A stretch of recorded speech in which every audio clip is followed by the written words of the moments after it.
Hello and welcome to the new episode of CEED podcast ExCEED. I am your host Akash and today we have with us Professor Prashant Bansode. Sir, you have been in academics for over 2 decades. So can you tell us about your journey into the academics and what are you doing right now? Yeah.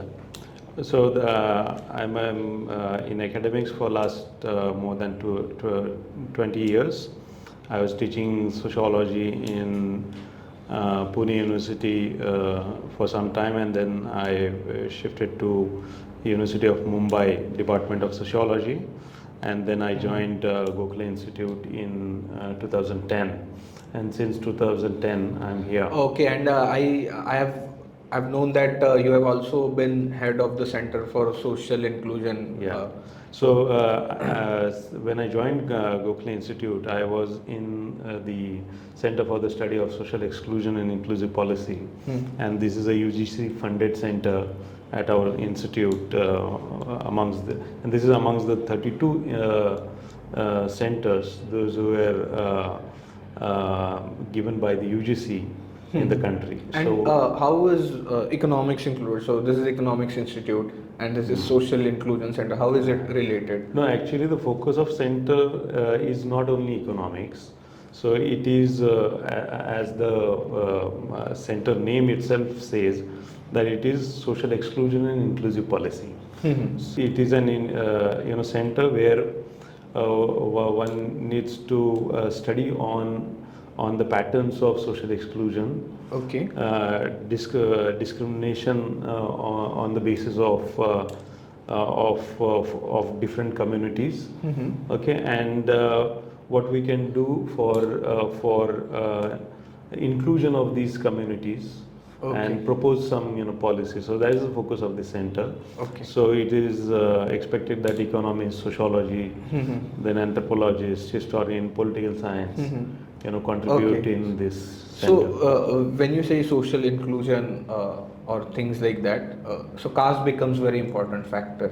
Yeah. And your upcoming project, which is about charmakars. So can you tell us about charmakars? What are charmakars, and then we can move on to discuss the project. Yeah. So the caste is one of the axes where you see that the Indian society is divided along this axis, and therefore some deprivations are being experienced by a particular caste, those who are low in the hierarchy. And charmakar being associated with leather and the production of some footwear based on leather, and their association with this occupation considered themselves as lowly kind of an occupation. Okay. And therefore they were ranked socially low in the hierarchy. So charmakars is a term which is not derogatory, and therefore we are using this charmakar as a community, but practically you will have in our system people were using chamars, chambars, mochis, doors is another part of this common group of caste. But also in UP you have chamars and then jatavas. So these are more of derogatory kind of terminologies. Okay. But now so that is the reason why we are using charmakar. So as we have which doesn't give that derogatory connotation. So in order to have a dignified kind of a term, so therefore we have evolved that charmakars. So your research revolves around the challenges faced by this community. Yes. So when we look at the challenges, so I just wanted to know, because as per my knowledge, this is a family business and traditional business, so which they are doing for ages, centuries per se. So has it grown beyond the caste as of yet, or family per se? Oh, if you see charmakars and their association with the leather production and leather products, so you have a village economy system where Charmakars traditionally were doing leather products, and it has been their traditional occupation. So they were limited to the village economy. Okay. Okay, and therefore, and since their association was with this impure kind of occupation, and they were impure in the hierarchy, Varna hierarchy, and the social hierarchy.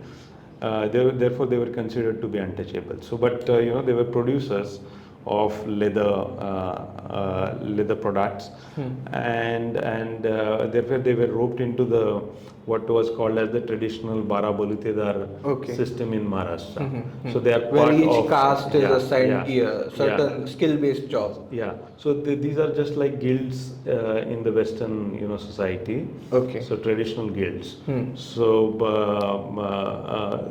but it had a caste connotation which was based on birth, and that all hierarchy. So has it grown beyond the business? Has it grown beyond the caste? Are there any people of non-Chamars or non-Charmakars that are involved today in this business? Yeah. Now I think we need to make a distinction. This is an production of Kolhapuri Chappals.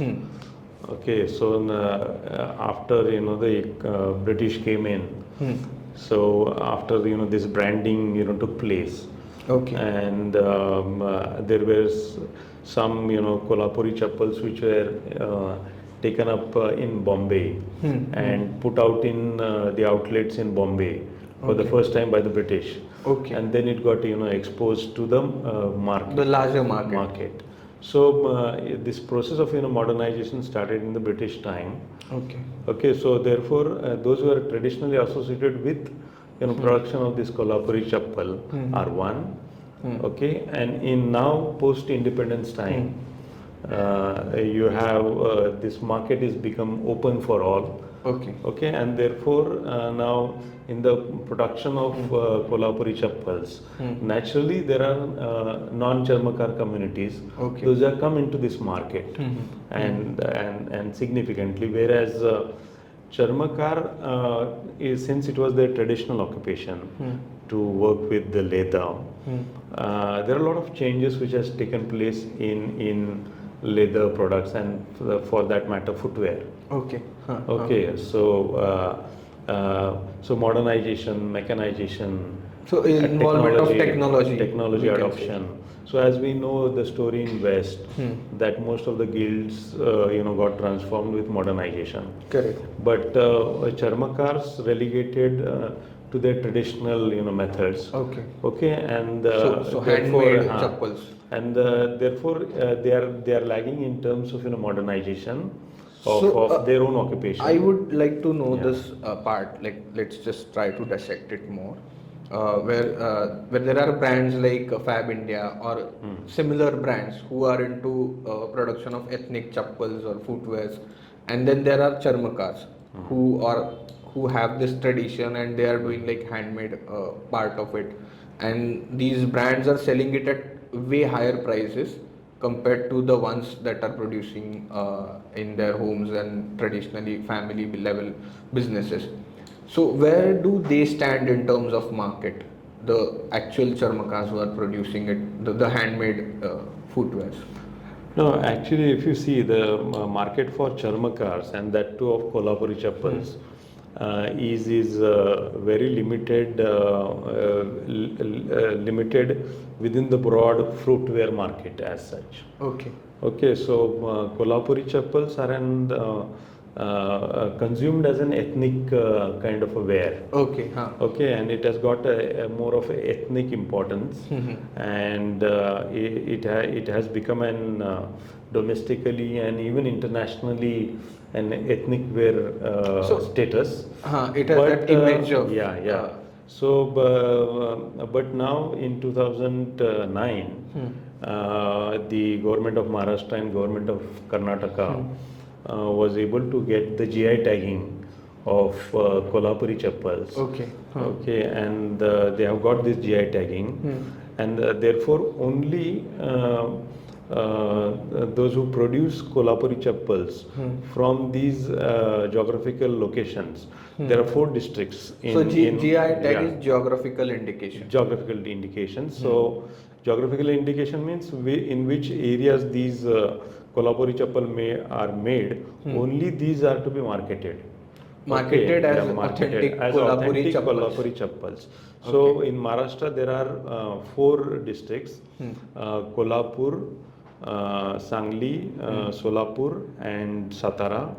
And in Karnataka you have Belgaum, Dharwad, Bidar, and there is one more district. So basically bordering districts of bordering, Karnataka and Maharashtra. Actually, Kolhapuri Chappal was produced in part of Maharashtra and Karnataka, and actually the first scope for Kolhapuri as a brand, if at all it was made very popular and famous, was because of Chhatrapati Shahu Maharaj, who gave support to these charmakars and artisans, and therefore it became it started becoming a brand. Can I say that State support starts maybe with 200 years ago? With Chhatrapati Shahu Maharaj. Shahu Maharaj started 200 years ago, and like you mentioned just now, there is GI tagging that has happened, which is geographical indication, which is intellectual property right, which comes under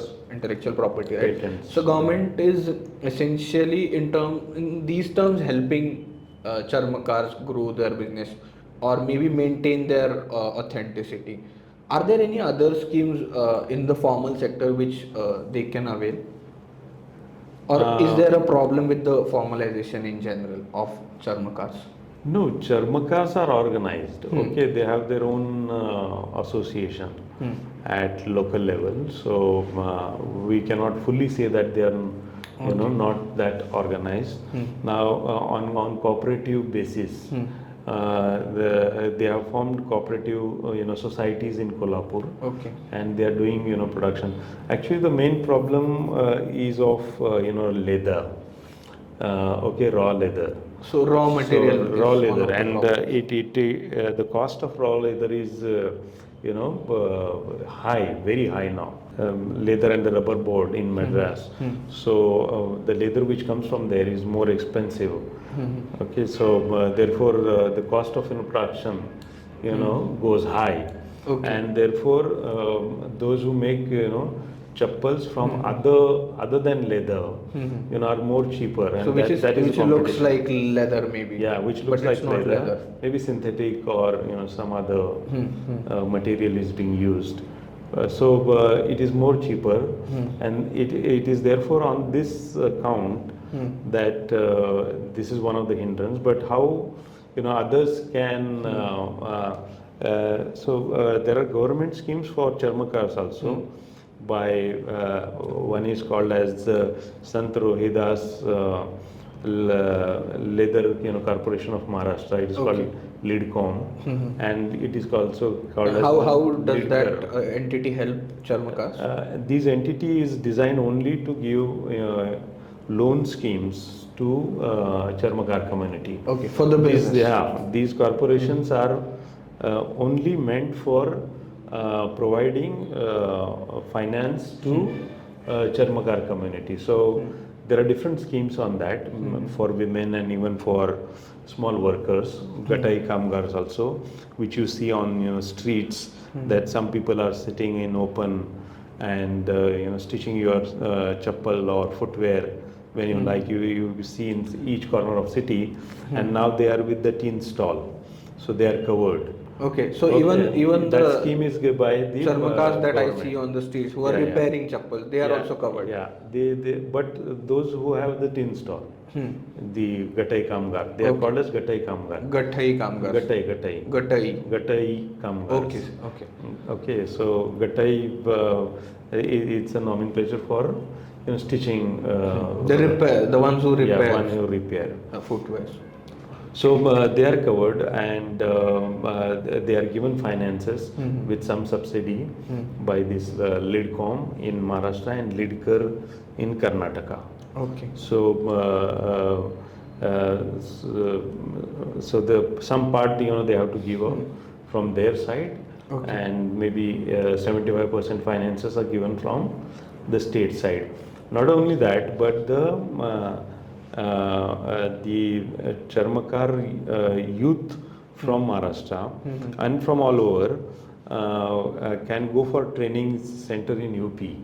Okay, so on leather and leather industries production. So there is a training center in UP, Uttar Pradesh. Yeah. So that scheme also they provide concession and support for training. Okay. So from all over what are the Maharashtra. major challenges that you are going to explore in your research project? Like, what are the major things that you feel are to be addressed? Now, since the main thing is that now the Charmakars, those who are doing traditional occupation, I'm just trying to find out that how many of them are actually in the Kolhapuri Chappal making industry. Okay. Right. Okay, so number one. That is the first objective. And if there are some clusters of these home-based I call them as home-based producers, Okay. because they use family labor to it, and that is what the CEED's focus is on, nano entrepreneurship. So I would call these which are Charmakars, smaller in size. I would call these Charmakars as those who are home-based, doing production as nano entrepreneur units, very small units, home-based, and they are contributing to the Kolhapuri Chappal in these areas. Okay. So I'm not going into other two districts. I'm just focusing on Kolhapur and the neighboring Sangli district. So Kolhapuri in Kolhapur, the Kolhapur chappals are made by some are made by Charmakars, whereas some are made by non-Charmakar communities. Okay. So there are production houses of non-Charmakar communities also. So Okay, identification of these clusters is one of the objectives. Yeah. So in Kolhapur around there are some five production houses are 5,000 rough 5,000 units are there. So in Sangli there is Miraz, Zat and Kaute Mahankal. So these are the blocks. clusters where you find that there is home-based production. Also Pet Vadgaon, which is close to Kolhapur. So you find most of the Charmakars are doing from their home base. So whom I call these as nano entrepreneurs. So the main thing is then that what is their scale of production? Okay, what are their difficulties? Okay. In terms of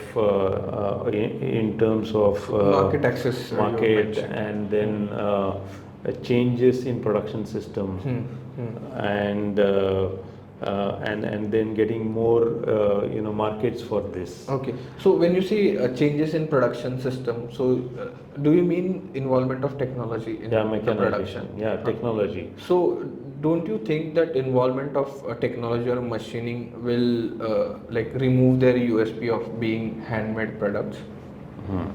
Yes, indeed. So how do you address that? But some can be mechanized, some can be handmade. Some production, that can. But I need to engage with them to explore this idea. Okay. Called as kanwalis. Okay. Okay, because it creates a noise. So when you walk, there is that specific sound that noise comes. So people like that, and so that is more special, and that is to be handmade. Okay, but all these handmades are more expensive. Right. So than the ones which people take out for. So these are really made in these small pockets.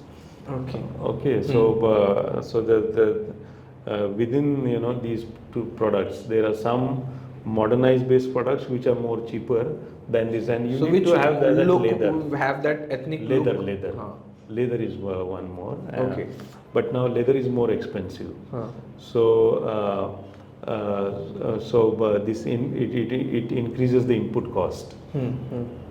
So how can we sir, can we subsidize to them, or do we give them a scheme of floating capital for these to grow their businesses. procuring raw material, and then I mean some schemes can be thought of with LeadCom. That is one, and then access to finance is one of the important thing, which should be generally available in general to all small enterprises or nano enterprises. So how can what can be the mechanism in which they can do it?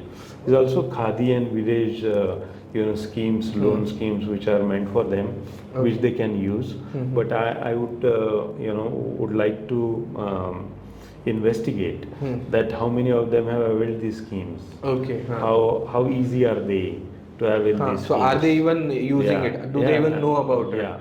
And kind of a fact which I got to know from LeadCom is that in this training scheme, that is the LeadCom would like to send youths for training to UP. For that scheme, there was no response from the state for last 5 years. So you do not have one single person those who have availed this scheme. Okay. So I would like to explore that why people are not using. And what is the timeline so that the timeline is 6 months. Okay, so I had made initial visits to Kolhapur and talked in there.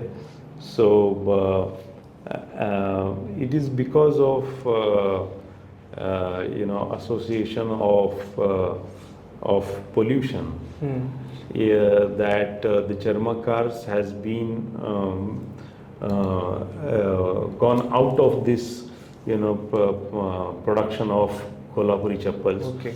Why? Because tanning was allowed in Kolhapur first, and they are periodically being shifted, and most of the tanneries, because of environmental concerns, have been shifted outside, and virtually now there are no tanneries in Kolhapur region. Okay, so that adds up to the logistical cost. Yeah, cost Bringing of that leather from leather, yes. So they had faced to the this. units. Yeah. So out here, there are two important sociological questions. Which are? Is that I had interacted, and my colleagues also in sociology department in state universities. So, and even otherwise, sociologists argue that it is better, it is positive that people are leaving their traditional occupation and the caste stigma is, going. So when they come out of this occupation. So some are saying that yes, it's good that they have given up this. Okay, so yes, I agree that they have given up this, and it is a positive thing that they have left this. But also, on the other hand, some feel that there was a potential opportunity to market, to develop on this market. Okay, there are someone who argue for it. But now, whatever has happened, whether it is positive or negative, so those who are still doing it, and if there is a market for it, so now there is no caste stigma which is attached that much, since non-Charmakar communities has come in. So at the level of mechanization and then procuring leather from outside, so that they can also become competitors for the non-Charmakars. So in terms of so on a flip side, where one can talk about social status of a caste, on a flip side we can also look at it as an opportunity to grow a business. And those who want, actually, some have left doing this, and they have become vegetable vendors, street vendors. Okay, and now most of them have access to affirmative action. They have utilized this and become, part of the bureaucracy or, education system.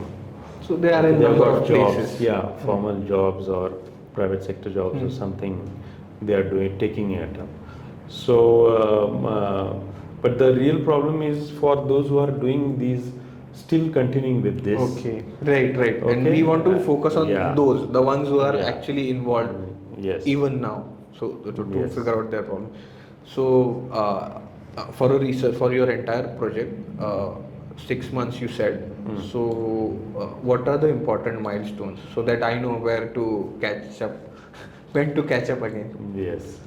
So maybe I have just done an initial, a survey and collected some works those are already done in Kolhapur and the Shivaji University. There are some people those have already worked on this issue.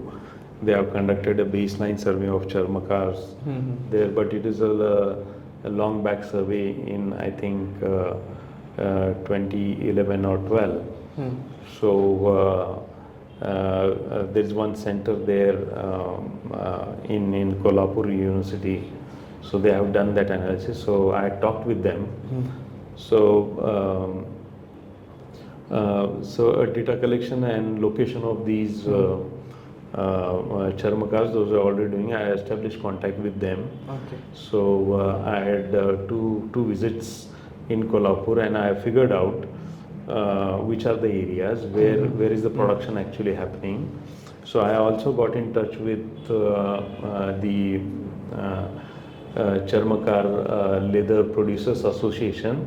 Okay. There's a one street in Kolhapur in the market where there are around 100 shops of Charmakar communities selling Kolhapuri Chappals.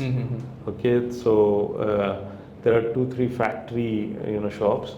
There are also some who are now become more powerful in terms of politics in Kolhapur because of this business. And so their social standing has increased. Yes, has increased. So I am having, so there are Charmakars also now are leather